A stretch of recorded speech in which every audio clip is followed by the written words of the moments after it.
اعوذ باللہ من الشیطان الرجیم، بسم اللہ الرحمن الرحیم۔ صبر اور اخلاص کی داستان۔ کتاب الثمرات الاوراق میں جو قدیم کتابوں میں سے ہے، یہ واقعہ درج ہے، جس کا خلاصہ یہ ہے کہ ترکی اور موصل کے درمیان موصل کے قریب ایک آبادی ہے جس کا نام جزیرہ ہے۔ وہاں عرب کے اعیان و اشراف میں سے خزیمہ نام کا ایک شخص تھا جس کا لقب مجھ کو یاد نہیں ہے۔ وہ اپنے زمانے کا تقریباً حاتم طائی تھا، دولت مند اور ایسا کریم النفس تھا کہ ہمیشہ اس کے گھر کا دروازہ کھلا رہتا تھا۔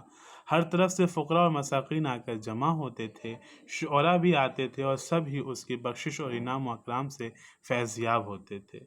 اس نے برسوں اپنی زندگی داد و دہش میں گزاری تھی، یہاں تک کہ زمانہ اس سے برگشتہ ہو گیا۔ مصلحت خداوندی یہی تھی کہ وہ فقیر ہو جائے۔ اس کا سارا مال و متاع اور اقتدار ختم ہو گیا اور اس کا ہاتھ بالکل خالی ہو گیا۔ نوبت یہاں تک پہنچی کہ کوئی شخص اسے قرض بھی نہیں دیتا تھا۔ یہ دوسری سخت مصیبت تھی کہ کوئی اسے قرض دینے پر بھی تیار نہ تھا۔ مجبوراً وہ خانہ نشین ہو گیا اور گھر میں جو کچھ اثاثہ اور فرش وغیرہ تھا اسے بیچنا شروع کر دیا۔ اس طرح اپنی زندگی بسر کرنے لگا۔ انسان کے لیے کتنی سخت منزل ہے کہ جس کا دروازہ ہمیشہ حاجت مندوں کی حاجت روائی کے لیے کھلا رہا ہو، وہ اپنا دروازہ بند کر کے بیٹھ جائے اور گھر کا سامان فروخت کر کے فاقہ شکنی کا انتظام کرے۔ انہی ایام میں اس جزیرے کے حاکم اکرمہ نے ایک روز اپنی مجلس میں دریافت کیا کہ خزیمہ کس حال میں ہے، میں نے ایک مدت سے اسے نہیں دیکھا۔ لوگوں نے کہا، حضور آپ اس بیچارے کا حال کیا جانے، اس کی عزت و آبرو خاک میں مل گئی، اس کا مال ہاتھ سے جاتا رہا، اب وہ فقیر ہو کر گوشہ نشین ہے اور گھر کی چیزیں بیچ کر کام چلا رہا ہے، وہ بالکل تہہ دست ہو چکا ہے۔ اکرمہ کو سخت صدمہ ہوا اور اس پر دقت طاری ہو گئی۔ جب رات ہوئی تو اپنے زیر تصرف بیت المال سے 4,000 اشرفیاں نکال کر انہیں 4 تھیلیوں میں مہر بند کیا اور اپنے غلام کے سپرد کر کے ایک مرکب پر خود سوار ہوا اور اپنے غلام کو دیا اور اس طرح خزیمہ کے گھر کے قریب پہنچا۔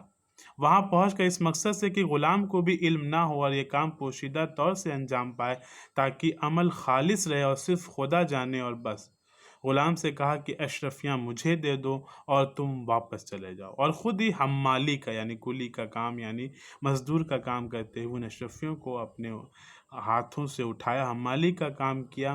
ایک حاکم اپنی شان و جلالت کے باوجود اشرفیوں کو اپنے کندھے پر لاد کے اور رات کی تاریکی میں اپنے سر اور چہرے کو چھپا کے خزیمہ کے دروازے پہ پہنچا اور دستک دی۔ خزیمہ باہر آیا اور کہا، کون ہو؟ میں ایک عرب ہوں اور یہ تمہارے لیے لایا ہوں۔ اس نے پوچھا، کیا ہے؟ کہا، 4,000 دینار ہے، کوئی خاص چیز نہیں ہے۔ میں نے سنا تھا کہ تم پریشانی میں گرفتار ہو، لہٰذا یہ پیسے لایا ہوں۔ خزیمہ نے کہا، جب تک تمہیں پہچانوں گا نہیں یہ پیسے نہیں لوں گا۔ اکرمہ نے کہا، تم کو اس سے کیا کام، میں کون ہوں؟ یہ پیسے لے لو، میں نہیں چاہتا کہ تم مجھے پہچانو۔ خزیمہ بھی اس بات پہ جم گیا کہ جب تک یہ نہ بتاؤ گے کہ تم کون ہو میں یہ رقم نہیں لوں گا۔ اکرمہ نے مجبور ہو کر عمومی حیثیت کا ایک جعلی لقب بنا دیا کہ انا جابر الاسرات الکرام، یعنی میں ایک ایسا آدمی ہوں جو صاحبان کرم کی لغزشوں کی تلافی کرتا ہوں۔ جو کریم اور سخی انسان لغزش کرتا ہے اور مال و زر اس کے ہاتھ سے نکل جاتا ہے، میں اس کی داد رسی کرتا ہوں اور اسے پیسے بھی دیتا ہوں۔ اتنا کہنے کے بعد وہاں سے بھاگ گیا۔ خزیمہ ان کیسوں کو گھر میں لایا اور زوجہ سے کہا، چراغ روشن کرو، دیکھوں کتنی رقم ہے۔ زوجہ نے کہا، چراغ میں تیل نہیں ہے۔ اس نے کہا، بہتر ہے، میں صبح ہونے تک صبر کرتا ہوں۔ زوجہ نے پوچھا کہ آدھی رات کو اتنا مال کون لایا ہے؟ اس نے کہا، میں نے ہر چند کوشش کی کہ اپنا نام بتا دے مگر اس نے نہیں بتایا، یا صرف اتنا کہہ کر چلا گیا کہ انا جابر الاسرات الکرام، اور اس سے زیادہ کچھ بھی نہیں کہا۔ اب اکرمہ کی سرگزشت سنیے کہ وہی حاکم جس نے اتنی کثیر دولت اس بے نوا اور حاجت مند کو دی، جب اپنے گھر پہنچا تو اس کی زوجہ سخت ناراض تھی۔ اس نے اپنا گریبان چاک کر ڈالا اور سر کے بال نوچ ڈالے۔ اکرمہ نے پوچھا کیا ہوا؟ تو اس نے کہا تم اس وقت آدھی رات کو کہاں گئے تھے؟ اکرمہ نے کہا ایک ضروری کام سے گیا تھا۔ اس نے کہا نہیں، یقیناً تم کسی دوسری عورت کے پاس گئے ہوئے تھے، سوائے اس کے کہ اس کر کے اس وقت اور کہاں کوئی کام ہو سکتا ہے؟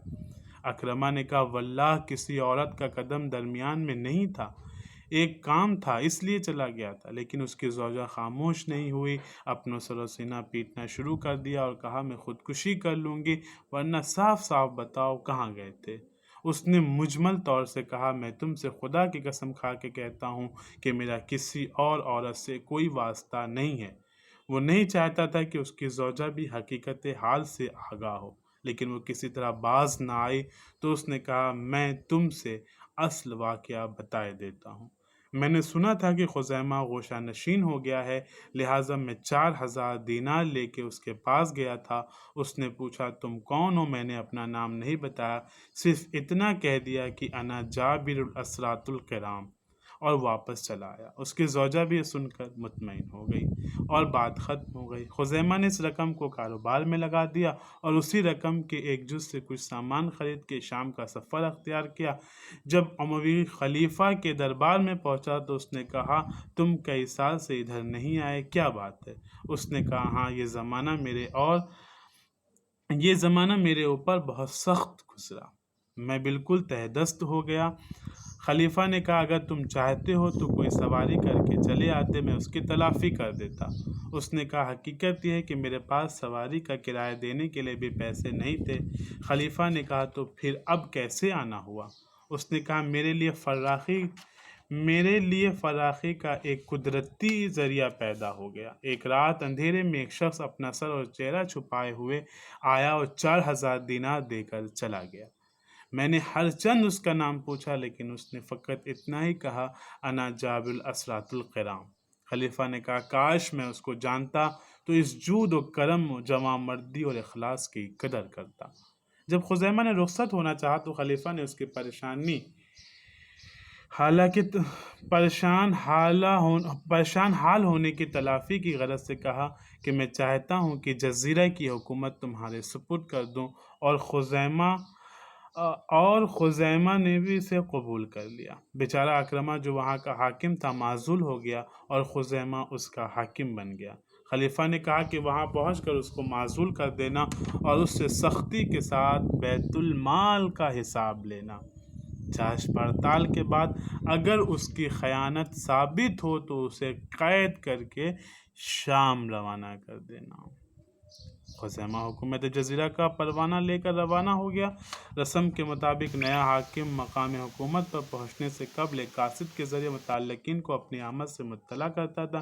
جب وہ قاصد پہنچا اور اکرمہ کو اطلاع ہوئی تو اس نے چند افراد کے ہمراہ پورے احترام کے ساتھ باہر نکل کر خزیمہ کا استقبال کیا اور اسے دارالحکومت میں لے جا کر اس کی جگہ پر بٹھایا، لیکن اس سے ایک لفظ بھی نہیں کہا کہ میں کون ہوں اور کیا کہنا چاہتا ہوں۔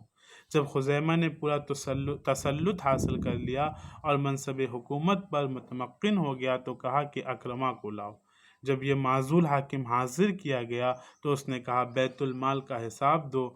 حساب میں چند ہزار دینار کی کمی نکلی، جن میں وہ 4000 دینار شامل تھے جو اکرمہ نے ایک شب خود اس بے مروت کو دیے تھے، اور آج انہی کی وجہ سے خزانے میں اتنی کمی ظاہر ہو رہی تھی۔ خزیمہ نے کہا اکرمہ یہ رقم پوری کرو۔ اس نے کہا واللہ خدا جانتا ہے کہ میں نے یہ رقم نہ کھائی ہے نہ جمع کی ہے۔ خزیمہ نے حکم دیا کہ اسے قید خانے میں ڈال دیا جائے۔ بیچارہ اکرمہ معزول ہوا اور وہی شخص جس نے خود اس موجودہ حاکم کو 4000 دینار دیے تھے وہ قید خانے میں ڈال دیا گیا۔ پھر بھی اس بارے میں ایک کلمہ بھی نہیں کہا کہ میں تو وہی ہوں جس نے اس رات 4000 دینار پہنچائے تھے، اور اب تم اسی کی تلافی اس طرح کر رہے ہو۔ اس لیے کہ جو عمل صرف اور صرف خوشنودی خدا کے لیے ہو اسے دوسرے سے کہنا یا اس پر احسان جتانا درست نہیں ہے۔ اکرمہ کو قید کرنے سے کوئی نتیجہ نہیں ہوا کیونکہ اس کے پاس ادا کرنے کے لیے کچھ تھا ہی نہیں۔ خزیمہ نے حکم دیا کہ اسے شکنجہ کیا جائے۔ ایک سزا ہوتی تھی پرانے زمانے میں، شکنجہ کرنا۔ جب اس معزول حاکم کو شکنجے میں کسا گیا تو اس کی زوجہ برداشت نہ کر سکی اور جدید حاکم خزیمہ کے پاس پیغام بھیجا کہ آیا جابر الاسرات الکرام کا عوض اور تلافی یہی ہے؟ صرف اس قدر سننے کے بعد خزیمہ نے فوراً اکرمہ کو قید خانے سے بلوایا، بلکہ لکھتے ہیں کہ خود ہی وہاں پہنچا، اس کے قدموں میں گر کے معذرت شروع کی اور پاؤں بڑھاتے ہوئے کہا کہ اپنے پاؤں کی زنجیر میرے پاؤں میں باندھو۔ جب اکرمہ اس پر تیار نہ ہوا تو کہا تم سوار ہو کر چلو، میں پیادہ چلوں گا۔ اس نے کہا میں نے کوئی ایسا کام کیا ہی نہیں ہے تو ایسا کیوں کروں؟ خزیمہ نے کہا کیا تم نے فلاں شب مجھے مصیبت سے نجات نہیں دلائی تھی؟ اس نے کہا میں نے یہ عمل تمہارے لیے نہیں کیا تھا۔ آخرکار اسے پوری عزت اور احترام کے ساتھ اموی خلیفہ کے پاس لے گیا اور کہا کہ یہ وہی جوان مرد ہے جو اب حکومت سے معزول ہو چکا ہے۔ لکھتے ہیں کہ خلیفہ نے بھی اسے کافی مال و زر دیا اور چاہا کہ پھر سے اسے سابقہ حکومت پہ بحال کرے، لیکن اس نے منظور نہیں کیا اور کہا میں جزیرہ کی حکومت نہیں چاہتا ہوں، اس پر خزیمہ کو ہی قائم رکھیے۔ خلیفہ نے دوسرے علاقے کی حکومت اس کے سپرد کی اور پوری شان و شوکت کے ساتھ وہاں سے واپس ہوا۔